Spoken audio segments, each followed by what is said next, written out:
Yes. Uh, all the worshipmen, and hath made of one blood all nations of men for to dwell on the face of the earth, hath determined the times before appointed in the bounds of their habitation.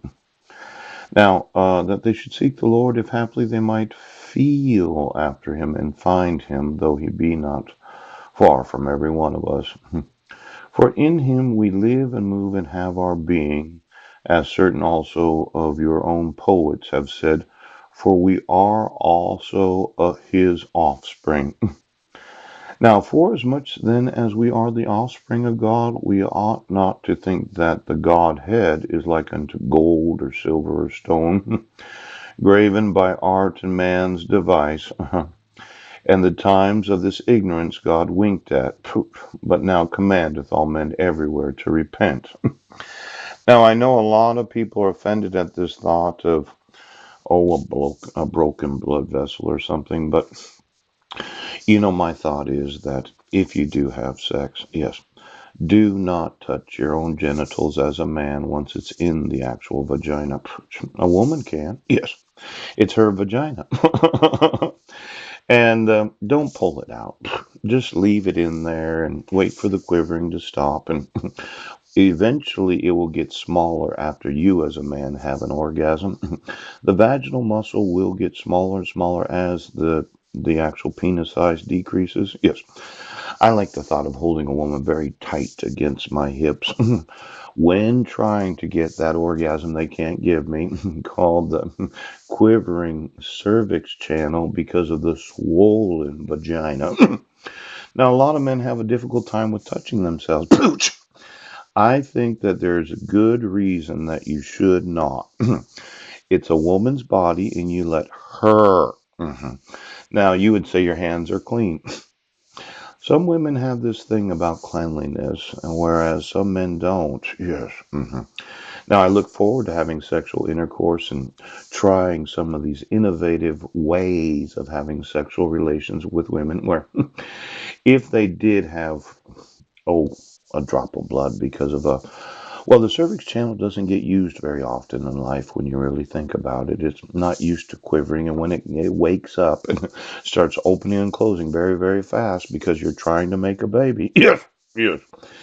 One of the little vessels that controls that actual muscular movement of the cervix channel. Yes. Mine said, my gosh, I'm tired right now. That's right. So for every man out there, why don't you, yes, stop pulling it out and looking at it and putting it in and looking at it. Now, I know this offspring that God says that we are. Yes. This man's device where you going to use your technology to control the sexuality of the world. Yeah.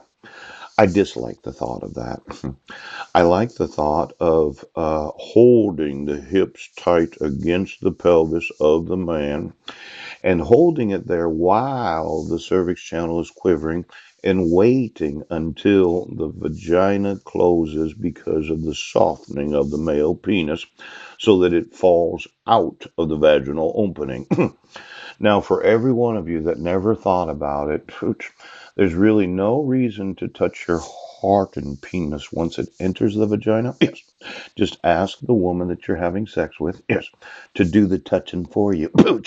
And for all of those that experience the softening of the male orgasm, wait until it leaves the vagina before you actually physically touch your own. Now, thinking of the Godhead, okay. God designed it that we can have sex with any person anywhere in the world, but we can't have sex with dogs. Yes. Your clones that you thought were so important, yeah, they're really disease bags that are mutating the population. And this whole thought that you're going to use technology to clone humanity because you have to be on them, I dislike the thought of it.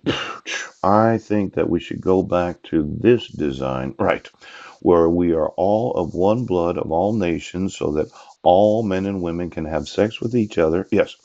And there be, oh, yeah, don't touch your dick once it's in there. Ask the woman to do that. And don't touch it until it softens because of the male orgasm. It'll be a new experience for those of you.